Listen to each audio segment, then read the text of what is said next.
Good evening. All right, so here's the deal. We're restarting the league. I'm going to explain everything, and then we'll probably make the team, which I should initially done, but, you know, it was a whole thing. I didn't really plan ahead when I started making Blood Bowl 2 content. So, here's what happened. The league organizer, Choco Pancakes, he made the league, and then there's apparently an option about resurrections. This made it so that if a player died during a game, when the next game came around, all your players would be healthy. Like if they got died or injured or whatever. This feature also disabled any progression, meaning gold, SPP or SSP. They basically experience points, etc. So teams would come back healthy but couldn't do any progression. There was a vote. Some people didn't vote. Choco Pancakes was like, fine, whatever. And he made the decision, opted to make the decision to restart the whole league. So all those old recordings are going to be basically like preseason stuff. What this means is that I need to make a new team because my old team, when I applied for the ticket, use ticket, this ticket, yes.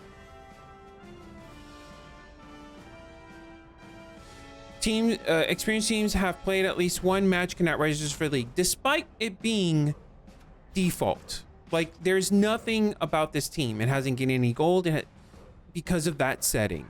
Meaning I have to remake this entire team, which is fine because like I said, when I made Blood Bowl content, I didn't really plan ahead. I just made a team, whatever.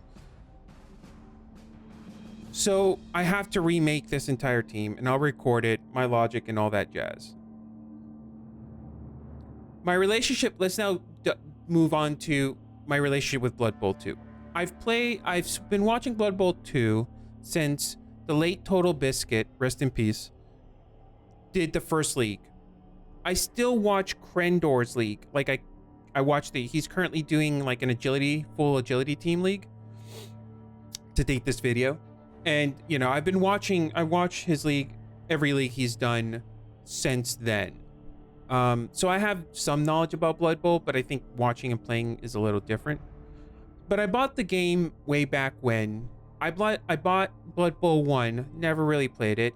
Blood Bowl 2 came out, I bought it on sale. And I like the idea of playing Blood Bowl probably more than playing it.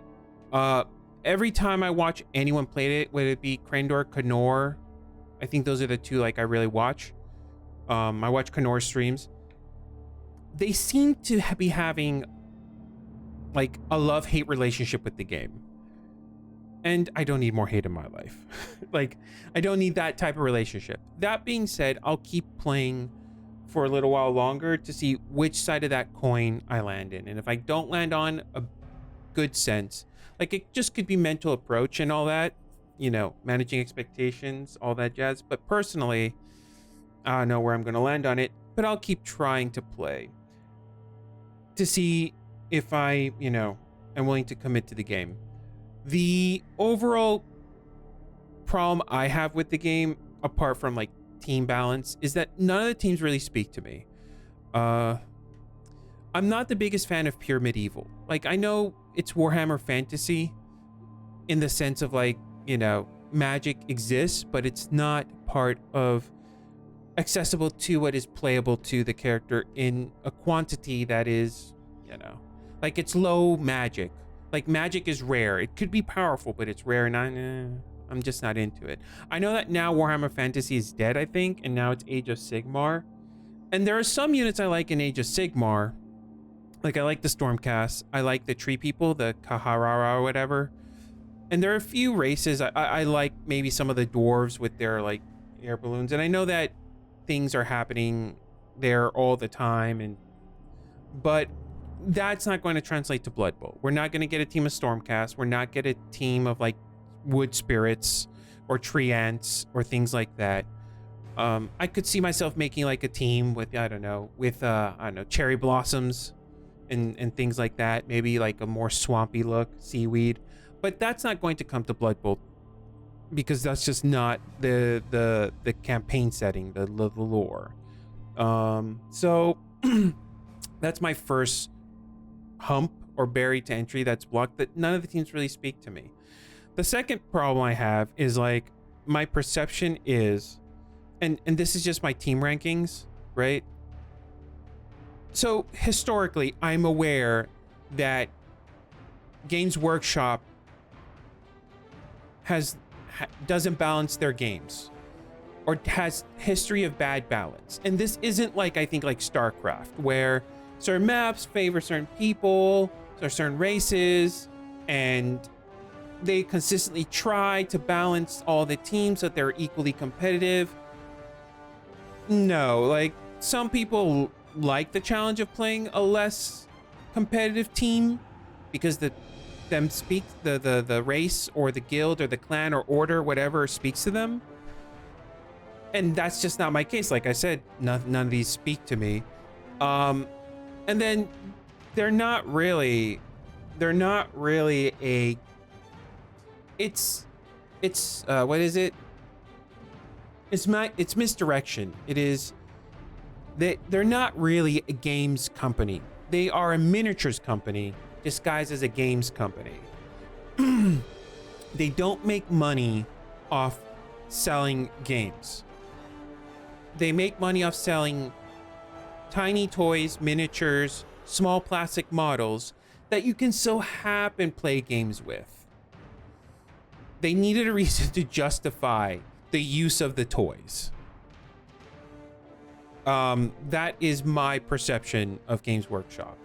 A misnomer, no misdirection, whatever. So the teams to me are not balanced. In my mind, the strongest team in the game is Skaven, hands down.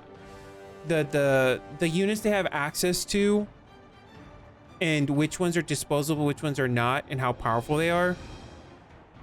Skaven by far, I think, is the strongest team in the game, especially out of the box. The second strongest team is Dark Elves. They have like 80-90% of the agility of the elves with a little bit more armor, and then they have an assassin that can stab, which I don't think counts as a illegal toy or illegal unit, so it won't get called off of halftime, unlike Chaos Dwarves and Goblins. I could be wrong about that. And then even if you don't level it up, it's basically, as far as I can understand, like fouling, but without the risk of losing a player. So even if you don't level up, I think it's very strong. I think they get the Witch Elves, which are their runners. Like, they're a very strong team. The third strongest team in my mind is the Wood Elves, followed by Elven Union. I think they're like, they are prone to get wounded. They need rerolls, all that jazz. But the point of the game is to score and win, and they're really good at passing, scoring, and winning. Like, because that's just, you don't get wins directly. Like, the objective of the game isn't to punch or wound the enemy team. Some people are going to say, not with that attitude. Fair enough. But overall, the win condition is to score, and elves are really good at scoring. Everything else is a means to the end, like knocking out your players, injuring the enemy side, all that. That is just to help you fulfill the win condition of actually scoring to win. So dwarves are, in my mind, the fifth strongest team in the game, just because they are, in my mind, the strongest Bashi team. And they have some ways of, they have like a dwarf that can actually play around the win condition, and their bashers are really strong. And zoning out they don't fulfill the win condition directly, but they have an incredible assortment of resources, tools, and stats to give them a direct line path to the win condition. The sixth strongest team in mind is Lizardmen, followed by High Elves and Chaos, because Chaos has this goats, pummel, and Mighty Blow, pile on, all that jazz. High Elves are just basically, I think, the weakest version of all the elves. and then Lizardmen. The issue is that you need to buy, I think, the Dark Elves, Wood Elves. I think I have access to the Elven Union, but how do I make a new team here? Team League, friendly match, play in a league. Team back. Oh, here we go. Create a team. So let's see. I don't have. So I have the High Elves. Oh, I do have the Dark Elves. I think I'll try the Dark Elves next. But again, in Warhammer 40K, Dark Elves don't speak to me. So that's, like I've said before, it's just none of these teams. I really don't like Skaven aesthetically. I've always, Warhammer Fantasy, which is, I think, dead. I didn't like them. I like the game where you was like Left 4 Dead, but you killed rat people. Like, that one was fun. But overall, Dark Elves, I don't like the whole Slaanesh, excess, sadistic vibe. I don't own the Wood Elves. You have to buy that team separately. Elven Union you have to buy as well. I'm not a dwarf player. I've said the same thing in D&D for a while, which is like, in D&D, people who love dwarves always play dwarves. There's just people out there who really like dwarves and will always play dwarves. Me, I'm not a dwarf guy. And then I guess I bought the Lizardmen when I bought the game because I kind of liked the Lizard. My mind is that they have the best of both worlds, the bashing and agility. That is partially true. The truth is that people just focus on your Skaven so you can't fulfill that win condition. And they're not good at passing. They're good at running the ball, but they're not good at passing. Which, So that is my problem with like Blood Bowl in general. Team's not balanced. There are no suboptimal teams that really speak to me. The game is a love-hate relationship. I don't really ever see people having fun. The few games I've played have been somewhat rage-inducing, very stressful. I think as I play more matches, the stress will go away because I'm a somewhat competitive person. I like to play my match. I like to play to the best of my ability. It is very stressful. It's a great risk management game. I will give it that. Like, unlike StarCraft, where you need to certain actions per move, you need to know certain strategies, all the maps. It's an incredibly skill complex game. In Blood Bowl, it's risk management. Like, you could play certain ways or make high risk plays, and the risk is immediately washed over. Like, does not matter the moment you succeed. You could play nothing but low risk and still lose just because the dice hit you hard. And it's a game of somewhat perception, instincts, skill. Like, it's a very well balanced. The problem is that if you get unlucky a lot of the times, you're stuck in this feeling like there's nothing I could do to win. And if you're not okay with that walking into Blood Bowl, you're not going to have a good time. I would also like to tax on to that the fact that in Blood Bowl, the game itself isn't about fair or unfair. It's about, did you make the right risks at the right times? Which I'm okay with. But the problem I have in general is like the game itself, the aesthetic and all that, it's something I think I'd rather watch than play. But I'm going to give it a few while. I might buy the elves, try the elves. I might try the dark elves next and see where I finally land. This is just all to say that I'm not committing to make content long-term of Blood Bowl. We'll play this league, see how it goes. Maybe play a few more leagues and then, decide what I'm going to do with it. All right, so let's go ahead and make the Lizardmen team. Okay, let's go ahead and I should delete the old team first, so I'm not confused. Delete team. I asked on like, what's this? The Reddit Rookie League. What do I do with a team? Because I didn't want to delete the team, but no one's giving me an answer on what to do with teams. So, yeah. Let's go ahead and team management, make a game. All right. Lizardmen. So, strength, high mobile team, many powerful players. The Cruxicore is an excellent big guy. I've been told that the Cruxicore is one of the best large units in the game. Good with good marking, it's easy to immobile Sauruses. No player is expendable. Do not expect a passing game. This is much more truer than I expected. I didn't realize how important passing was to move the ball. I mean, I'd seen it in other Blood Bowl games, but like I never realized the odds of passing and how kind of rough it is sometimes. Which is what I need the rerolls for. Okay, enter a team name.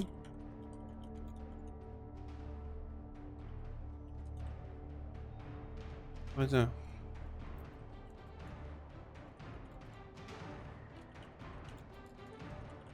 All right.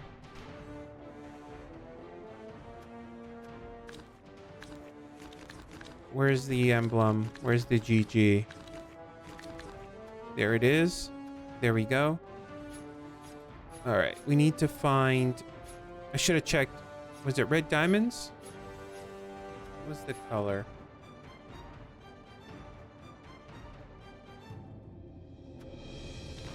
No, this is fine. Red. Yeah, this was it. This was it. All right, next. World's Edge. Under Empire. Nigoroth. The Old World. Badlands. I guess I'll take World's Edge Mountains.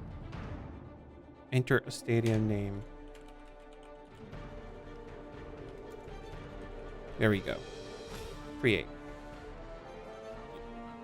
Your assistants can hire your players and your staff for you. You will thereby obtain a team that is ready to play. If you prefer to look at team composition by yourself, you can refuse the help. Do you want? No.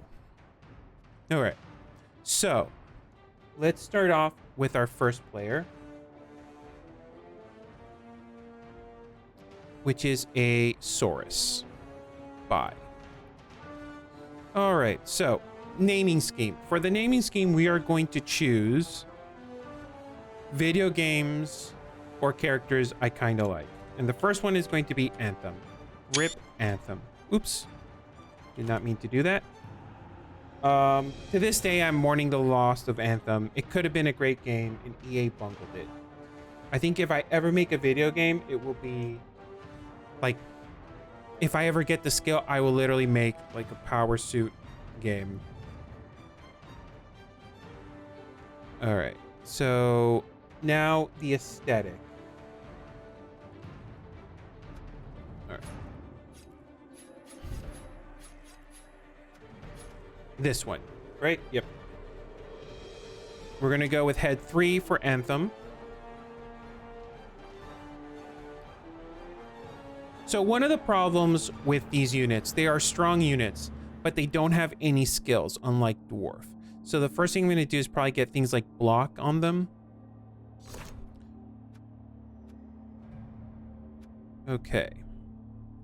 Second unit, we are going to buy another Saurus. And this one's going to be called Deep Rock Galactic. Honestly, one of the most underrated games of the last few years. This game is amazing. Great pro consumer. You can get so many skins in the game. The only skins you can't get are like the ones that cost like $5. That's a skin pack. It's not even one skin, it's a skin pack. I remember when microtransactions were actually micro, like $1 or $2. Nowadays, microtransactions, oh, has microtransactions. You need like a bajillion dollars, like $100 or $20 skin. Sorry, $20 is not micro. Like, you know, insert your game. We all know this. There was a time, and Deep Rock Galactic has these skin packs, like it's 4 or 5 skins plus weapon skins. It's a whole like package of skins for like $5-7. And when they release a new weapon in the game, they go back and add that skin, thematic skin, to their packs. I can't say enough good things about Deep Rock Galactic. It is one of my favorite, like, pro-consumer games. If I ever make a video game, I hope that I could reach, like, my dream scenario is to have a business model like Deep Rock Galactic and being as insightful to the genre as something like Stardew Valley, which I honestly think Stardew Valley is the game of the decade in my mind. So let me go ahead and pick your head. Was it this one we had? Yes. This is, I think, the most orky one, the most dwarven one I could pick. So we're going with head 5. I wish you could designate a number. I don't understand why you can't add numbers here. But all right, maybe they get patched onto it when they're created. One day I'll make that game. Let's go ahead and do that. Okay, third Saurus. So we're going to start off with I think it's like 5 Sauruses, 6 Sauruses, 5 skinks. Save like 50k gold and buy the Croxazor as soon as we have the money. This unit is, oh, I didn't wait back. How much is this unit? 140k. So we're going to be saving up for a while. Saurus. We're what, on our third Saurus? Yes, we are. Okay. For our third Saurus, we're going to do Okami. Okami is one of my favorite games. I played it back when I think came out on the PlayStation 2. We're going to give you the red feathers. There we go. Okami is one of my favorite games of all time. I think,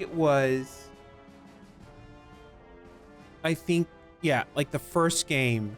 You know, for some people, really appreciated the art in anime with like things like Sailor Moon, you know, or appreciated music once like the Beatles came out, whatever. Like everyone has that one band that made them really appreciate music. For me, the appreciating art in video games was Okami. To the point where I never like 100%ed the game just because I didn't want the game to end. I think like Zelda, Ocarina of Time was was one of those games I mostly both enjoyed and felt sad for finishing because the experience was over, but it was satisfying to finish the game. I think Ocarina of Time was that game that when I finished it hit that perfect balance. And Okami was probably going to be the close second if I ever 100% the game, and I never did. I intend to one day record me playing it and doing a 100% completion run on it. One day. A lot of plans. Let's go ahead and buy. That is our third player. Let's go ahead and buy the next Saurus. Okay. So this is a most recent game I've played, which I thought the simplistic beauty of it, like the code must be probably a nightmare to like balance and write, but Astroneer was one of those games where it was like, this is a game that understands its genre, you know, and aesthetic, and I think it's just a perfectly balanced game from ideologically and execution. Like, it's a space game, resources, you know, crafting, but like probably one of the best dopamine drips, like progression. You know, you can go out, explore, get lost, find your base again. It's all you know, it's not necessarily the best game ever. I think it's still in being fixed and still being patched. And I think it has already had its 1.0 release. Don't quote me on that, but it's a game I really, really liked. I'm not so much keen on their microtransaction, but you know, it's a game I can ignore the microtransaction stuff, to be honest. And they need to make money because I think they got hurt by their previous publisher and they like lost money and they had to try to recover. And I think their microtransaction model business is like, I think they got like basically screwed over by, I think it was the Epic Store. I don't know who it was. I think it was them. And I think they're no longer on the Epic Store and moved. And I think other games like Oxygen Not Included and others have criticized the Epic Store and how they got, you know. But, you know, this is off secondhand and off the top of my head. Astroneer, kind of a really good game. I wish I could get people to play with me or get a team to play, but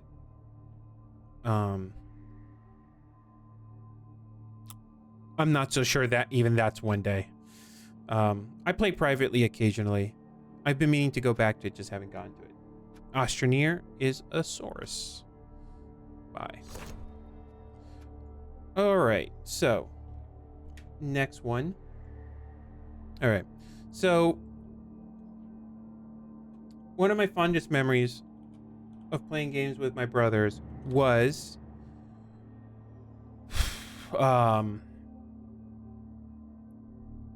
God, it's just bogging my memory right now. Borderlands 1.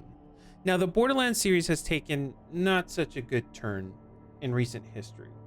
Some people still love Borderlands. I still like Borderlands. I played Borderlands 2. I played the pre-sequel, and that's where I fell off. The most recent ones have not been well received. I think they've gone stagnant as far as I can tell. But Borderlands holds a, you know, I remember doing all the DLCs with my brothers. We each played a character, the split screen couch co-op stuff. You know, we all had a character. We played. It was good times. Brick is not one of my favorite characters, but I think to make any other character a Saurus would be, except maybe for, oh god, the psychopath that came out in Borderlands 2, I think. Not Gage. Gage is the robot girl. The other one. The one in love with like Maya or Mia or whatever. But I didn't want to do Borderlands because the sour note, but I wanted to play tribute to Borderlands 1, and Brick Saurus felt like the right choice. All right, so I think we have 5 Sauruses.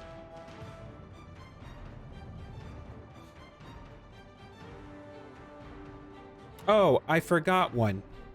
That's what happened. Let's go ahead and buy a Saurus. I thought I was missing one.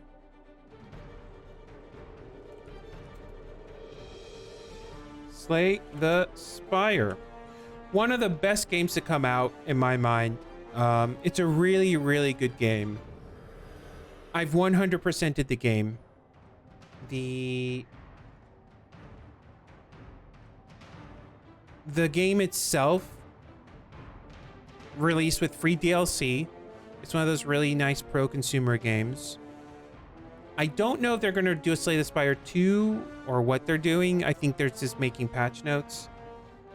I don't even know what the dev team is doing nowadays, to be honest. But a really amazing game. Can't recommend enough if you like the roguelike card game. It's that perfect balance of roguelike and card game.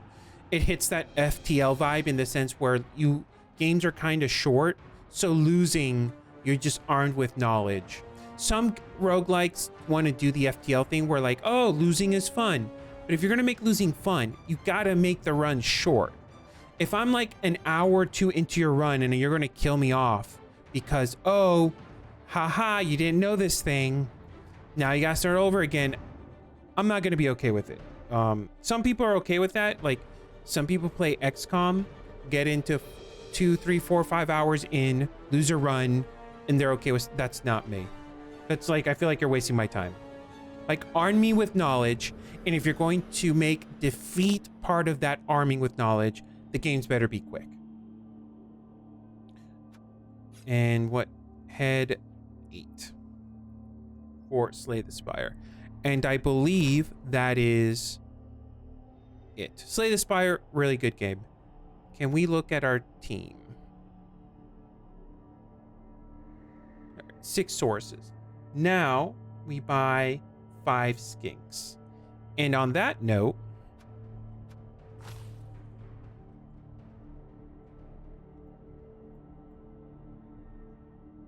we do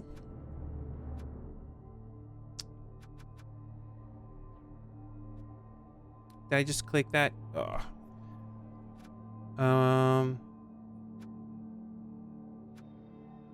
Remove last item. Thank you. All right. On that note, FTL. FTL, classic roguelike. Great game. A lot of games have been or are trying to copy it. I've yet to see someone do it and understand FTL. I know that there are people who play FTL to nauseum and made like the downloaded mods and stuff like that. I personally am a much more, base game type of guy. Mods often don't speak to me. There are exceptions, and most games don't speak to me. FTL, classic, can't go wrong, often on sale. Like, it's so old now. I mean, who hasn't heard of it? It's on that league, I think, like FTL, Terraria, Minecraft, Stardew Valley. It's just a gold standard for what a roguelike should be, in my mind. Let's go ahead and... Is this the one? No. I want... a red. Is this? No. This is it. FTL. All right. Let's go ahead and buy you. All right. Next skink. We have...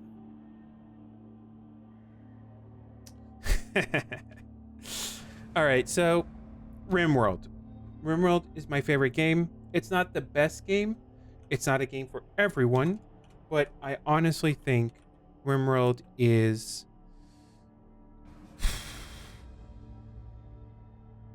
some people say, oh, if you could only play one game for the rest of your life, what would it be? For some people, it'd be Skyrim. Some other people, it'd be Minecraft. Mine is RimWorld. The mods are extensive.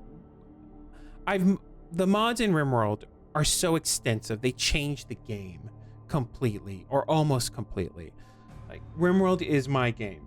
I've played the Warhammer 40k mod. I've played the Fantasy Magic mod. I've played the sci-fi spaceships mod. Just so good. However, RimWorld is not, on the higher difficulty, is not a fair game. It is in a very abusive game. And I thought that, in typical RimWorld fashion, it'd be inappropriate just for me to call it RimWorld. It's not RimWorld's fault. It is the person who made the game's fault. So I've decided to make him a skank. Tynan Sylvester, I still don't know how to pronounce his name to this day, but I've made him a skink. Basically, he's the main or the creator of RimWorld. All right, I guess I should talk about the skank unit. So it has Stunty and Dodge. Dodge allows them... So, skanks are really bad at passing.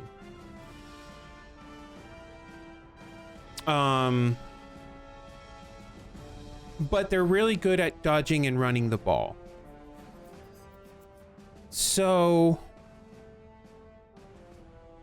I think in the future I'm going to stop passing with them. Unless I desperately need to, or it's essential for me to score a touchdown, or I have some advantage where dropping it doesn't matter. Stunty, however, is a whole thing. From what I understand, it makes them better at dodging, but it also makes them more prone. Makes them prone to get injured. Ignores any tackle zones when he's dodged. The player treats a 7 or 9 injury table after. Yes. So that's what I understand. For our next skink, so skink, is Stardew Valley. I honestly think it's the game of the decade. I think Stardew Valley is literally I'm a big fan of the old Harvest Moon games. The old Harvest Moon games got stagnant, and the developer of Stardew Valley, who developed Alone, was like, you know, I'm gonna make this because there's no innovation happening and I've got good ideas to improve the formula of Harvest Moon. So he made Stardew Valley. Free patches, very pro-consumer, goes on sale. If you haven't played Stardew Valley and you like Harvest Moon, it is pretty much the best Harvest Moon game ever made, without it being Harvest Moon. I'm currently looking to see if they've released DLC, but from what I understand, everything's been free. Nope. So many patches for free. God, I can't. Stardew Valley is literally my #1 game. Like, I love RimWorld.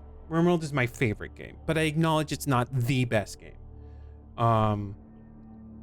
Stardew Valley, in my mind, is the best game of the decade. Some people say other games like Dead Cells, and I think Dead Cells is a very niche game.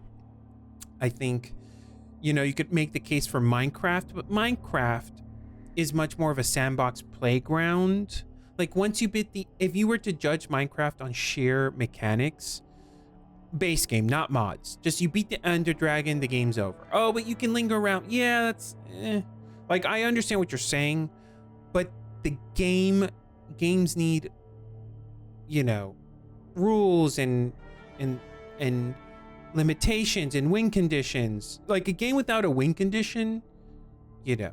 And I think Minecraft is an amazing game, don't get me wrong. Great tool, great everything.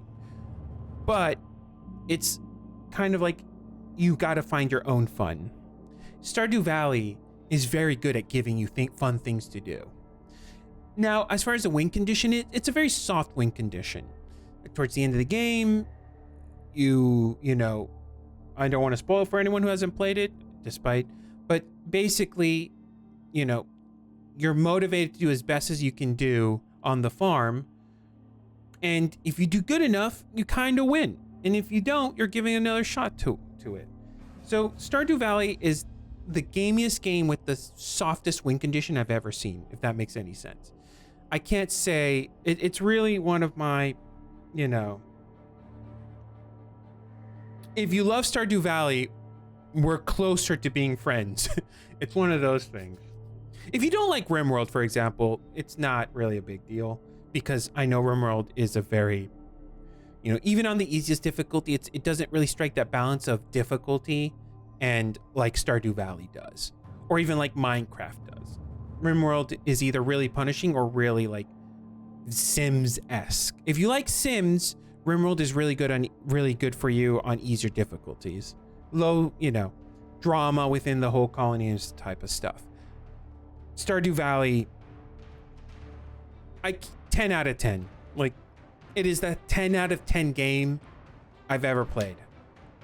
Like, they say there's no such thing as a perfect game. The closest thing to a perfect game in my mind is Stardew Valley. Let's go ahead and buy. We need to buy another skink. This one is... Oh, did I fix...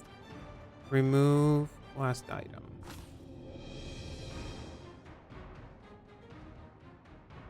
I don't think I fixed the skin there. Let me...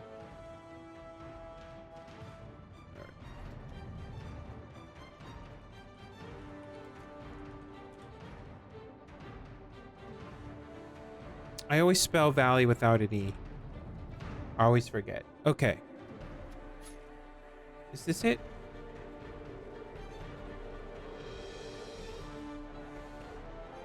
I don't think so. This one's it. All right. Go ahead and buy.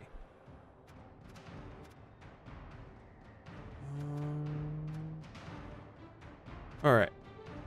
Another skink. For the next one, it is, let's see here. Crying Sun. Now, Crying Sun is one of those games where I start playing it and be like, oh man, I really want to play this on stream. I don't know if it's the best game or even if it's a good game, but I really enjoyed my time with Crying Suns. And I hope one day to record it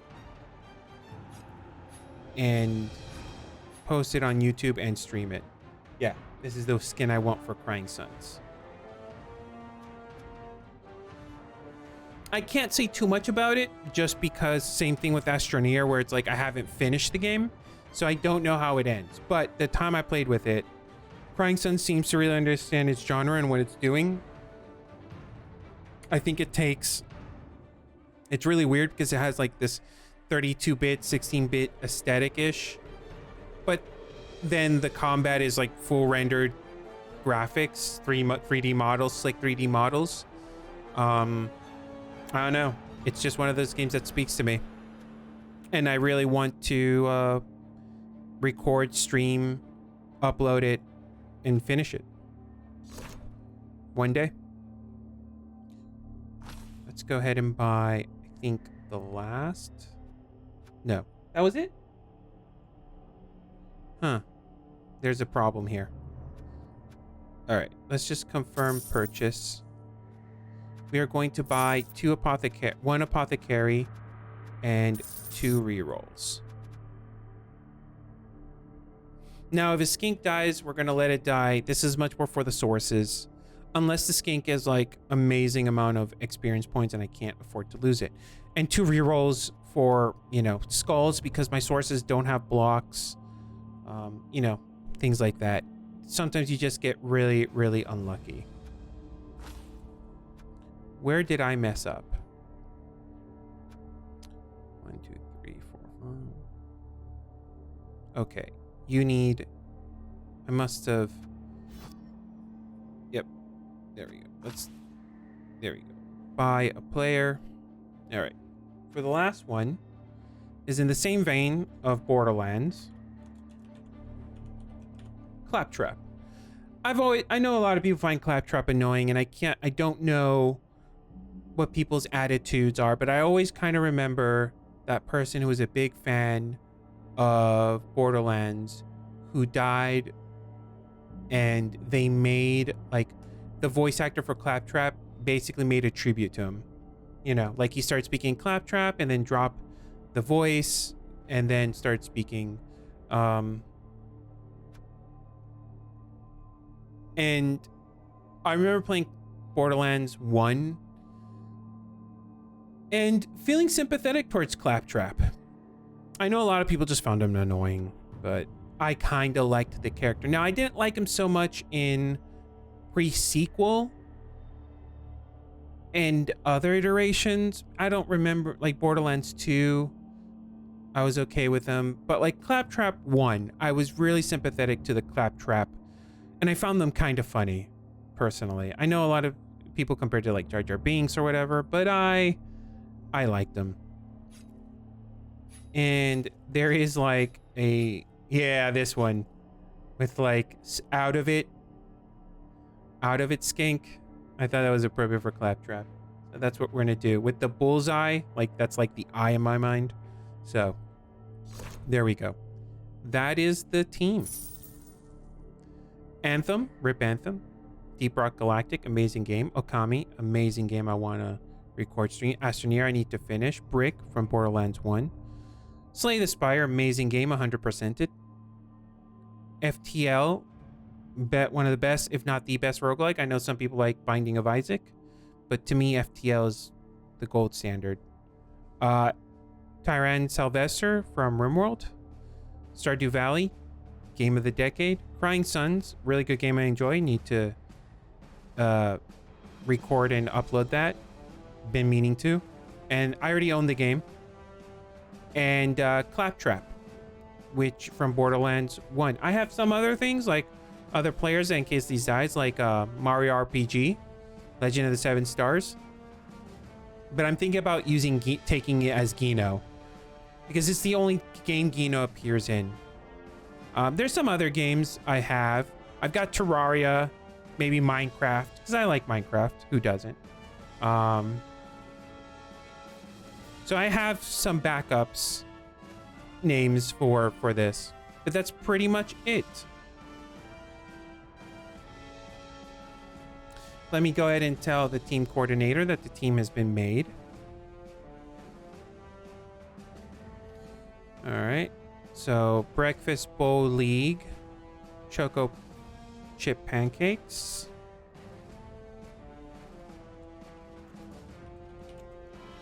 Team made. It's invite only.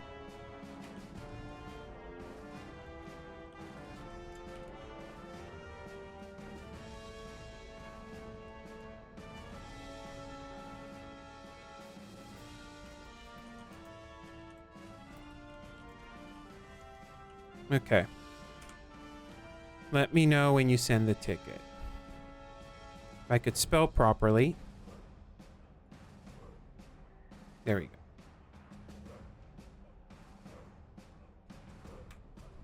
go. All right. And that's the team. Thank you for watching. Looking forward to playing this league and getting wrecked. From what I understand, Choco Pancakes is going to be playing Rats again. There's going to be an orc team, and then I think someone's going to be playing one of the mixed teams. The undead necromantic team, like, has the werewolf, the Camry, and undead. So yeah, I might, but like I said, I might give